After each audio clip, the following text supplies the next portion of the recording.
Okay, let's talk about corners and full-length mounting track.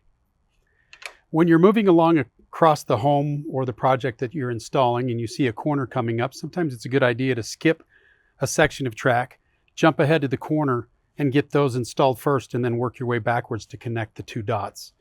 For corners, you want to make sure that your saw is set up just right, calibrated to make a perfect 45-degree cut. Follow the miter safety and the miter skill module to make sure that you cut this perfectly and that the track is nice and clean.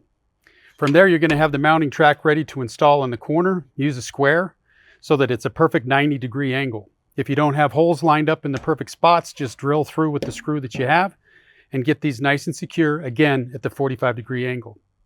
If you also follow the same principles and make sure you have a nice clean cut on the 45 degrees of the top track that you're installing, also keeping in mind that you've got light spacing correct, about 6 inches on either side, you will be able to just snap these on and slide them to the corner and they should fit.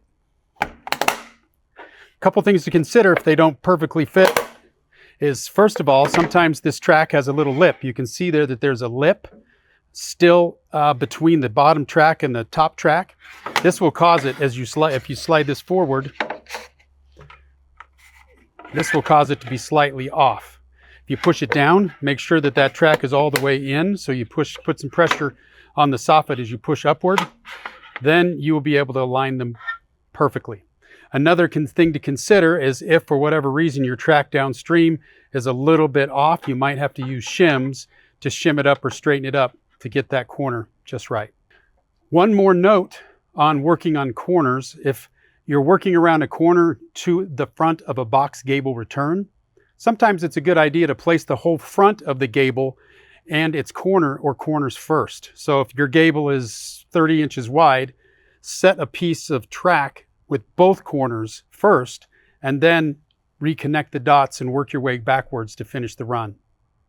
Always use the tool, or at least a track tool, as you connect tracks end to end to make sure they align and are straight and easy to secure the top track.